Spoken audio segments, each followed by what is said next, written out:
नमस्कार मेरे प्यारे बच्चों, ई लर्निंग क्लास में आपका अभिवादन है।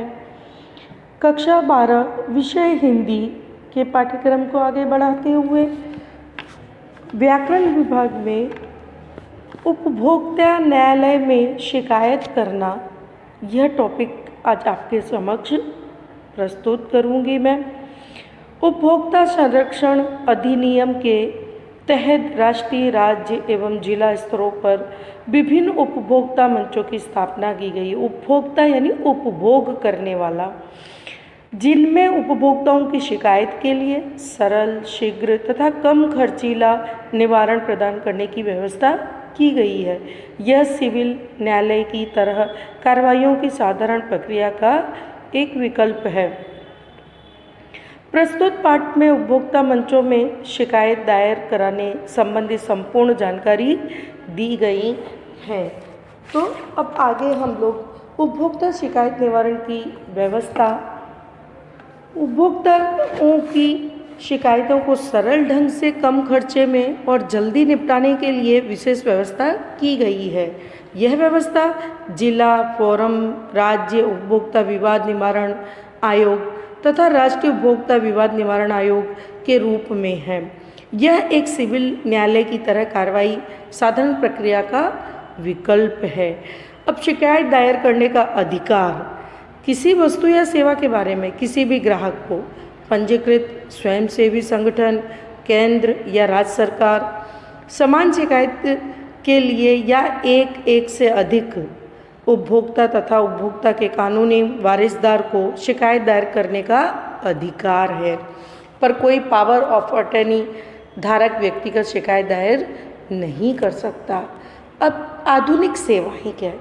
तो उपभोक्ताओं को अपनी शिकायत दायर करने और अपने मामले पर नज़र रखने के लिए ऑनलाइन उपभोक्ता शिकायत भेजने, फ़ोन तथा एमएसएस आदि अनेक प्रणालियों की सुविधा उपलब्ध है। उपभोक्ताओं इंटरनेट पर मामले के पंजीकरण से लेकर निर्णय की घोषणा तक की स्थितियों की जानकारी कर सकता है। अब कैसे करना है आवेदन? तो कोई भी उपभोक्ता किसी सादे कागज पर शिकायत लिखकर उपभोक्ता अदालत में मामला दायर कर सकता है, दायर अर्थात दर्ज कर सकता है। उसे अपनी शिकायत विस्तार से लिखनी चाहिए। शिकायतकर्ता अपना पक्ष स्वयं रख सकता है। मामले की सुनवाई के लिए उसे अपना कोई वकील रखना जरूरी नहीं होता। यदि कोई उपभोक्ता किसी कारण से सुनवाई में हाजिर होने में असमर्थ हो, यानी नहीं पहुंच पाए वो, तो उसका कोई परिचित व्यक्ति अथवा रिश्तेदार भी उसका प्रतिनिधित्व कर सकता है।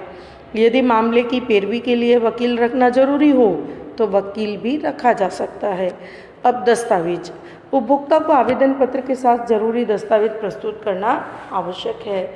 इनमें जिसके बारे में शिकायत की गई है उसका बिल, वाउचर, गारंटी पत्र, सेल डीड आदि दस्तावेजों की जेरोक्स प्रति संकलन करनी होती है, यानी जोड़नी होती है।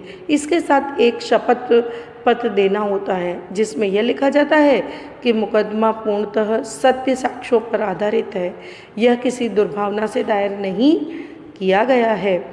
इसके साथ ही उस पार्टी को भी उस नोटिस देनी होती है जिससे वह भी अपना पक्ष रख सके। उपभोक्ता अदालतों के अधिकार, उपभोक्ता अदालतों के विभिन्न अधिकार इस प्रकार है। जिला स्तर पर उपभोक्ता अदालत में 22 लाख रुपए तक के मामलों की सुनवाई होती है। राज्य उपभोक्ता फोरम में 1 करोड़ रुपए तक के मामले आते हैं। इसमें अधिक की राशि के मामलों की सुनवाई राष्ट्रीय उपभोक्ता के आयोग में होती है। उपभोक्ता मामलों में धोखाधड़ी या उत्पादक की गारंटी अवधि से पहले खराब होने के 2 साल के भीतर शिकायत दर्ज करवाना जरूरी है। कभी भी हम शिकायत दर्ज नहीं कर सकते, जो गारंटी दी है उससे पहले ही हमें शिकायत दर्ज करवानी होती है। उपभोक्ता जागरूक कैसे हों? जागरूक उपभोक्ता सशक्त उपभोक्ता है। वह स्वयं को शोषण से बचाता है और समूचे निर्माण एवं सेवा क्षेत्र में दक्षता, पारदर्शिता, जवाबदेही को बढ़ाता है। उपभोक्ता कार्य खाद्य एवं सार्वजनिक वितरण मंत्रालय द्वारा उपभोक्ता को जागरूक करने और उसके संरक्षण के लिए उपभोक्ता जागृति को सर्वोच्च प्राथमिकता दी गई है। सरकार ने उपभोक्ताओं में जागरूकता लाने के लिए प्रिंट मीडिया, विज्ञापन, ऑडियो अभियान एवं वीडियो अभियान चलाया है। मानकों का उन्नयन। मानक उपभोक्ताओं का गुणवत्ता के विश्वसनीय बेंच मार्क प्रदान करते हैं। वह विभाग इस दिशा में अपना एक स्थान बनाए रखने में सफल रहा है। भारतीय मानक ब्यूरो ने ISO मानक के अनुसार विदेशी विनिर्माताओं के लिए प्रमाण योजना तथा आयातित वस्तुओं का खाद्य सुरक्षा प्रमाणन को आरंभ किया है।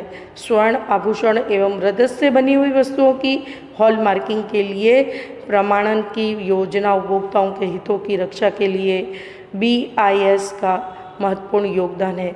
तो बच्चों, जब हम ज्वेलरी खरीदते हैं उस समय ध्यान रखिएगा, चाहे वो सोने की हो कि चांदी की हो, उस पर हॉलमार्क का एक निशान, ज्वेलरी के अंदर की साइड एक हॉलमार्क का निशान होता है।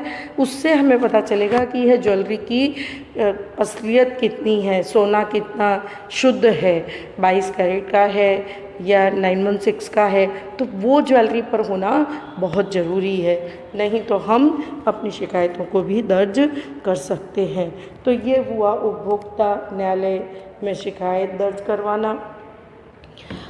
अब यहाँ पर दिए स्वाध्याय में सभी प्रश्न आपको आपकी नोटबुक में लिखने हैं। धन्यवाद।